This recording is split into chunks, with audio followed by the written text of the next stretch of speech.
Hi, this is Nivedita Kapoor. This is my first video on YouTube. Today we'll start first chapter of Business Studies CBSE Class 12.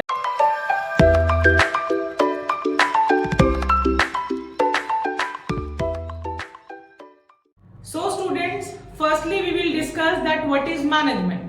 Management का मतलब जानना इसलिए जरूरी है क्योंकि आपकी जो बिजनेस स्टडी दो पार्ट्स में डिवाइड है, उसका first part completely depends on this word that what is management. Management क्या है? इज मैनेजमेंट एन एक्टिविटी और it is a process? If you talk about me, I will say that management is an activity as well as it is a process. Management है क्या? Management करनी कैसे है? Management कौन करेगा? इन सभी प्रश्नों का जवाब हम कैसे ढूंढेंगे? सबसे पहले मैं आपसे पूछना चाहूंगी, आप मेरे पास क्यों आए? मैम क्योंकि मेरे को बिजनेस स्टडी में अच्छे मार्क्स चाहिए। I can say that this is your objective. Yes ma'am. ये आपका उद्देश्य है, आपका गोल है। आपका ऑब्जेक्टिव है that you want to get good marks in business study. Same as it is एक ऑर्गेनाइजेशन का ऑब्जेक्टिव है that they want to earn profit. Organisation का ये ऑब्जेक्टिव है कि उसको प्रॉफिट चाहिए, जैसे आपका ऑब्जेक्टिव है कि आपको अच्छे मार्क्स चाहिए। इस ऑब्जेक्टिव को कंप्लीट करने के लिए यू हायर अ टीचर।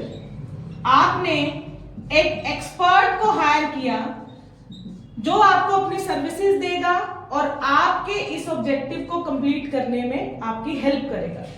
आपने एक टीचर हायर किया, whatever teacher does that is called teaching, और टीचिंग से क्या होगा? आपका ऑब्जेक्टिव कंप्लीट हो जाएगा। Same as it is company को प्रॉफिट चाहिए। कंपनी प्रॉफिट कैसे रिसीव करेगी? जब वो अपने सारे रिसोर्सेज को, एदर इट इज मटेरियल और इट इज ह्यूमन रिसोर्स, इन सबको बहुत बढ़िया तरीके से मैनेज करे, इनकी प्रॉपर यूटिलाइजेशन करे, इनको वेस्ट ना करे। अब कंपनी के ओनर्स को क्या लगता है that we are not expert in this task, हम इस चीज को अच्छे से मैनेज नहीं कर पाएंगे। Then they hire a specialist whom we call a manager। कंपनी एक एक्सपर्ट को हायर करती है जिसको हम कहते हैं manager. whatever that manager does that is called management. यानी हम ये कह सकते हैं कि मैनेजमेंट एक काम है जो कि एक एक्सपर्ट मैनेजर द्वारा किया जाता है। क्यों किया जाता है? मैनेजर को हायर ही इसलिए किया गया है कि आपने हमारी कंपनी के ऑब्जेक्टिव्स कंप्लीट करके देने हैं। Just to completing that objectives, company hire an expert and that expert we called him manager. Now management process कैसे है? Management is a process. Yes, it is a process. Management contains 5 activity, that is P, O, S, D, C। Management के अंदर ये 5 activities होती हैं, इनके total को ही management कहा जाता है। P, सबसे पहला काम है planning, organising, staffing, directing and controlling. Planning. What is planning? किसी भी काम को करने से पहले उसके बारे में सोचना कि क्या करना है, कैसे करना है, कौन करेगा, कहां पर करेंगे। Finding the answer of all the WH family questions is called planning.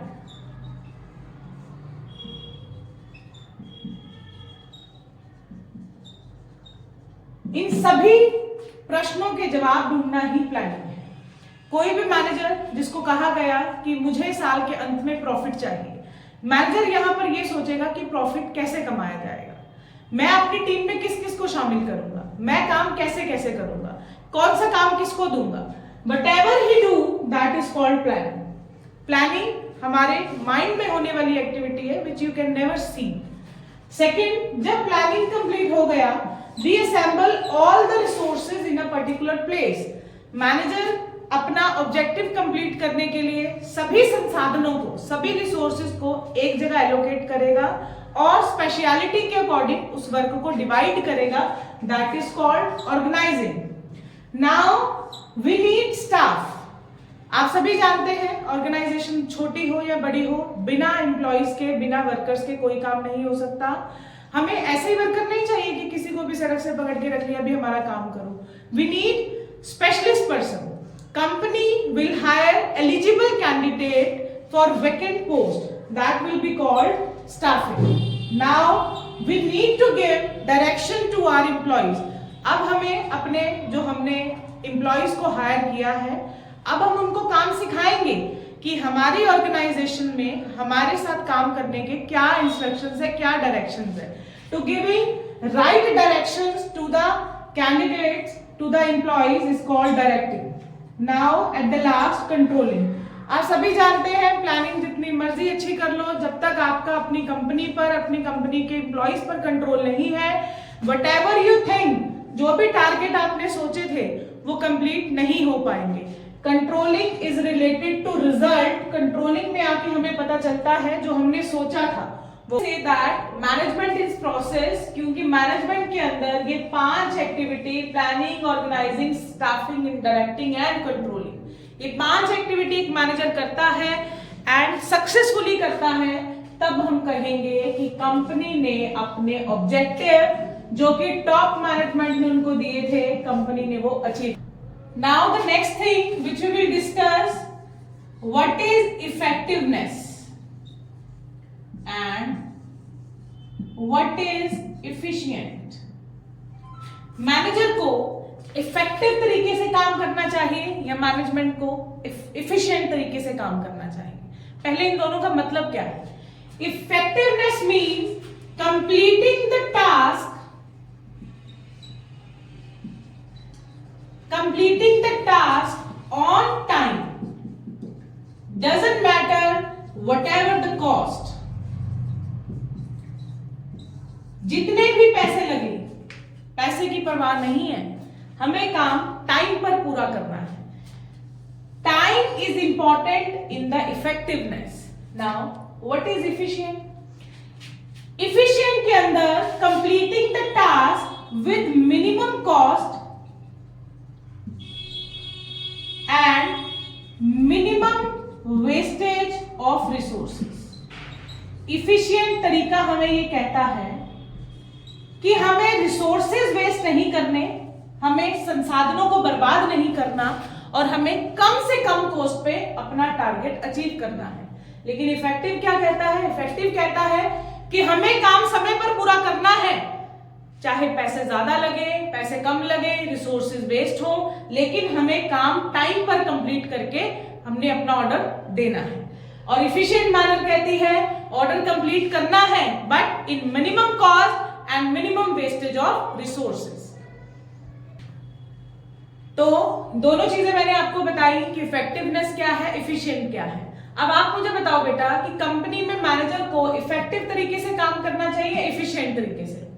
Ma'am मेरे हिसाब से तो मैम इफिशिएंट तरीके से, क्योंकि मैम इसके अंदर कॉस्ट कम आ रही है। ओके, बट मैनेजर को इन दोनों तरीकों को फॉलो करना है। A manager should follow both the things, effectiveness and efficient. Why?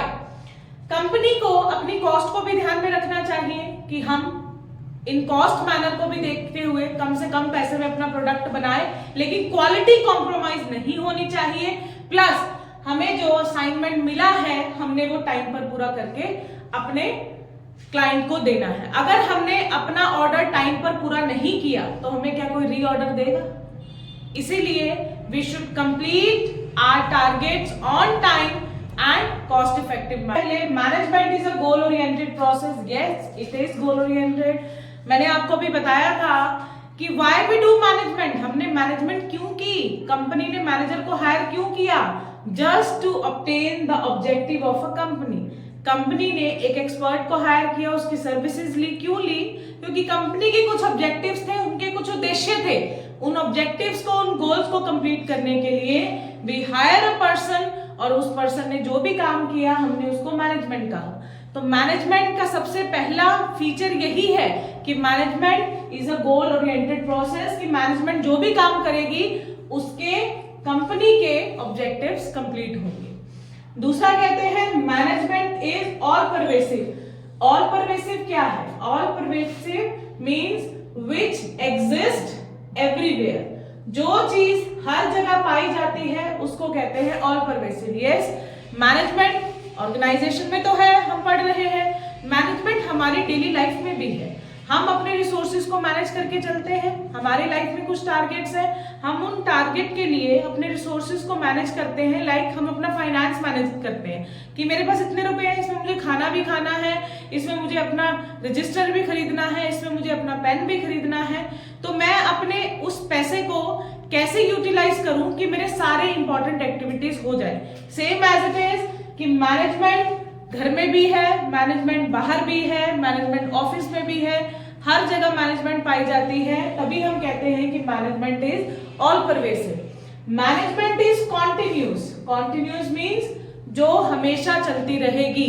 Management हमेशा चलती रहेगी टिल द कंपनी है लाइफ। जब तक कंपनी है तब तक मैनेजमेंट है, क्योंकि कंपनी को एक बार थोड़ी ना मैनेजमेंट करनी है।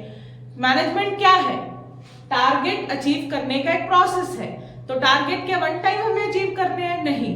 जब तक कंपनी है, कंपनी के हर साल कुछ ऑब्जेक्टिव्स होंगे, हर साल हमने उन ऑब्जेक्टिव्स को कंप्लीट करने के लिए मैनेजमेंट फॉलो करनी है। इसीलिए मैनेजमेंट हमेशा चलने वाली एक एक्टिविटी है।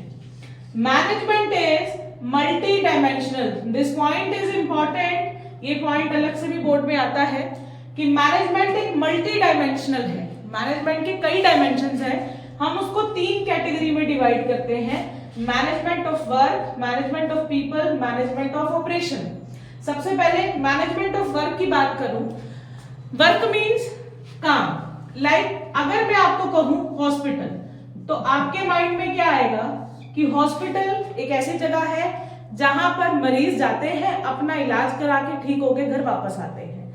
अगर मैं बात करूं स्कूल, स्कूल एक ऐसी ऑर्गेनाइजेशन है जहां पर हम पढ़ने जाते हैं, हम शिक्षा ग्रहण करते हैं, एजुकेशन रिसीव करके हम घर जाते हैं। तो ये जो ऑर्गेनाइजेशन है, ये जिस काम के लिए खोली गई है वहां पर वो काम होना चाहिए। This is called management of work, कि काम के अंदर मैनेजमेंट होनी चाहिए। जिस ऑर्गेनाइजेशन को जिस वर्क के लिए खोला गया है, उस ऑर्गेनाइजेशन में वो काम उसी तरीके से होना चाहिए। अब बात करते हैं मैनेजमेंट ऑफ पीपल। आप जानते हो टेक्नोलॉजी बहुत जल्दी रैपिड ग्रोथ पर है, बहुत जल्दी सारी चीजें बहुत डेवलपमेंट हो रही है। टेक्नोलॉजी जितनी मर्जी डेवलप हो जाए, लेकिन आज भी उस टेक्नोलॉजी को ऑपरेट करने के लिए यू नीड पीपल। आपको वर्कर्स चाहिए ताकि वो कंपनी में आपकी टेक्नोलॉजी को ऑपरेट करे। तो मशीन अपने आप तो काम नहीं करेगी ना, आप बताओगे तो मशीन काम करेगी। तो लोगों के अंदर मैनेजमेंट होनी चाहिए। हर व्यक्ति को पता होना चाहिए मेरा काम क्या है और मैं अपना काम करूं। यानी मैनेजमेंट ऑफ पीपल, कि हर व्यक्ति को पता है मेरा क्या काम है और मैंने कब करना है। अब तीसरे पॉइंट की बात करते हैं, मैनेजमेंट ऑफ ऑपरेशन। अभी मैंने बताया कि मैनेजमेंट एक प्रोसेस है जिसके अंदर बहुत सारी छोटी छोटी activities. Now management of operation, जैसे कि मैंने अभी आपको बताया कि मैनेजमेंट एक प्रोसेस है। ऑपरेशन मतलब एक साइकिल जैसे चलता है, स्टेप बाय स्टेप। कंपनी में एक raw material department raw material available कराता है, तो प्रोडक्शन डिपार्टमेंट प्रोडक्ट बनाता है। उसके बाद पैकिंग डिपार्टमेंट उसको पैक करता है, फिर सेल्स डिपार्टमेंट उसकी सेल करता है, पैसा आता है फाइनेंस डिपार्टमेंट के पास। इसी तरह से ये साइकिल चलता रहता है। तो वो कहना चाह रहे हैं कि मैनेजमेंट जो है वो पूरे प्रोसेस के अंदर होनी चाहिए, पूरे ऑपरेशंस के अंदर होनी चाहिए। अगर किसी ने भी अपना काम समय पर शुरू करके समय पर कंप्लीट नहीं किया तो ऑर्गेनाइजेशन को सक्सेस नहीं मिलेगी। तो management of operation, management of work and management of people, इन तीनों को मिला के बनेगा management is multi dimensional. Now management is a group activity. Yes, management is a group activity. It is not a single person task. Management एक बहुत बड़ी activity और एक प्रोसेस है जो कि एक अकेला व्यक्ति नहीं कर सकता। It is a team activity. I am a manager, मैं किसको मैनेज करूं, मैं किसको समझाऊं कि आपको क्या करना है, किसको कैसे करना है, ये मुझे अपनी टीम को ही तो बताना पड़ेगा ना। कंपनी ने मुझे ये ऑर्गेनाइजेशन स्टार्ट करके दी, इसके अंदर बहुत सारे एम्प्लॉइज हैं, इन्हीं को तो मैनेज करना है मैंने, इन्हीं को तो सिखाना है मैंने कि आपने काम कैसे करना है। और सक्सेस किसी एक व्यक्ति की वजह से नहीं मिलती। मैनेजर ने मैनेजमेंट करी, अपनी टीम को अपने अकॉर्डिंग चलाया, उनको समझाया कि आपने काम कैसे करना है, कब करना है। Management is a group activity जो एक ग्रुप में की जाती है। मैनेजर अपने वर्कर्स को बताएगा और वर्कर्स उसको फॉलो करेंगे। Now management is a dynamic function. Dynamic means which is changeable according to the need of the environment. देखो एनवायरमेंट कभी कांस्टेंट नहीं रहता। जिस चीज की डिमांड आज से 15 साल पहले थी उस चीज की डिमांड आज नहीं है। जिस चीज की डिमांड आज है वो आज के 10 साल बाद नहीं होगी। लाइक आपके घर में या हमारे घर में पहले वो होता था ना ब्लैक एंड व्हाइट डब्बे वाला टीवी, है ना। आज क्या चल पड़ा? LED smart TV. अब आपके घर मान लो वो डब्बे वाला टीवी है, अगर वो खराब हो जाए तो आप अपने पापा को कहोगे पापा वही वाला टीवी लेके आना है? No ma'am. और अगर मार्केट में जाओगे तो आपको मिलेगा भी नहीं। अगर एक शॉप पर आप गए, उस पे आपने वो टीवी देखे तो वो बॉक्स वाला टीवी पड़ा था, आप कहोगे नहीं भैया ये नहीं लेना, एलईडी दिखाओ, स्मार्ट टीवी दिखाओ। अगर वो नहीं है तो क्या करोगे? आप उस दुकान से नहीं लोगे, उस दुकान से कोई भी नहीं लेगा। तो धीरे धीरे वो बिजनेस फ्लॉप हो गया, बंद हो गया। उसका रीजन क्या था कि उसने अपने आप को बदलते समय के साथ नहीं बदला। एनवायरनमेंट चेंज हो रहा था, लोगों का टेस्ट चेंज हो रहा था, लोगों की नीड वांट चेंज हो रही थी। तो बिजनेस को कस्टमर के टेस्ट के अकॉर्डिंग प्रोडक्ट बनाना चाहिए था। जो बिजनेस कस्टमर के अकॉर्डिंग चेंज नहीं होगा वो इतिहास में लुप्त हो जाएगा। तो बिजनेस नहीं चेंज करता, बिजनेस में चेंज करवाती है मैनेजमेंट। इसलिए हम कहेंगे management is a dynamic function. Management है जो बिजनेस को बदलते समय के साथ बदलती है। Now the last point is management is intangible force. What is intangible? which we cannot see, which we cannot touch, which we cannot store, which we cannot move। जो हम देख नहीं सकते, हम छू नहीं सकते, हम उसको एक जगह से दूसरी जगह लेके नहीं जा सकते। We just can feel the management। हम मैनेजमेंट को फील कर सकते हैं। मैं क्लास में हूं, मैं बच्चों को पढ़ा रही हूं, बच्चे आपस में बातें कर रहे हैं और मेरी तरफ कोई ध्यान नहीं दे रहा, तो सामने वाला व्यक्ति क्या कहेगा कि क्लास में मैनेजमेंट नहीं है। वही मैं दूसरी क्लास में पढ़ा रही हूँ, मैं पढ़ा रही हूँ और बच्चे प्रॉपर तरीके से पढ़ रहे हैं, पूरा ध्यान है, सामने वाला व्यक्ति आया और देख के कहेगा वाओ इसमें मैनेजमेंट तो बहुत अच्छी है। क्या वो मेरी मैनेजमेंट उठा के दूसरी क्लास में लेके जा सकता है? नहीं। इसीलिए कहते हैं management is intangible force. So these were the 7 features of management. Students आज के लिए इतना ही। Further will continue in my next video. If you like my video please like it, subscribe and share it. I will share my phone number and my email ID in the description. If you have any question in your mind regarding today's class and you want to ask anything about it, you can call me, you can WhatsApp me or you can email me. Thank you. Have a nice day. Jai Hind, Jai Bharat.